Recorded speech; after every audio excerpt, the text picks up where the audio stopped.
秀林乡公所2018年太鲁阁主春之颂农特产品推广活动开始喽！有当季最新鲜的桂竹笋、峡谷剑笋，以及各式各样的农特产品促销展售哦。动物的动作，所以我们抬脚非常的高。首场定于4月28号星期六上午9点，在木古木鱼游客中心办理德姆南桂竹笋节，有太鲁阁传统业务表演、剥桂竹笋体验、辣椒体验、摸彩活动及农特产品手工艺展售。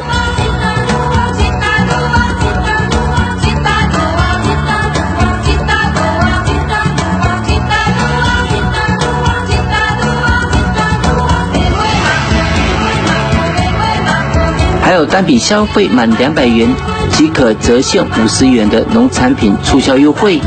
以及民厨料理红礼餐包、凉拌桂竹笋及三蔬浓汤，让现场民众一饱口福。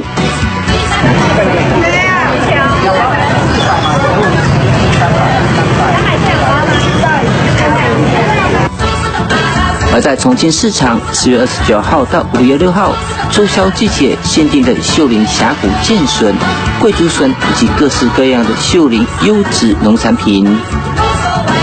送一包，先有朋友的站起来，好来 ，OK 好，来这边送一包，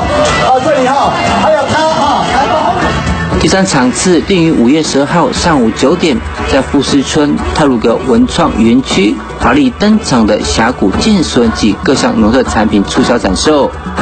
现场民众有机会抽中大奖，同时观赏传统歌舞表演、木琴演奏、品尝坝香剑笋、地瓜马德里蛋糕及姜黄鹿巧鸡肉堡，保证让你一口接一口。想办法啊，想办法就想办法就对了。你们在做，你看这个超标准的你有来过哦，太厉害了。第4场次定于5月19号下午1点，在花莲市文化创意产业园区办理的德鲁古原乡市集，除了业务表演、乐团演奏，还有农特产品促销活动，只要满200元即有折价50元的优惠。手工艺品展售及摸彩活动，来现场体验秀林乡太鲁阁族的吃喝玩乐吧。4月份到5月份是春暖花开、作物丰收之际，秀林乡公所竭诚的欢迎民众前来共享秀林原汁原味的农特产品，并欣赏好看好听的传统歌舞及木琴表演，亲身体验太鲁阁族之美。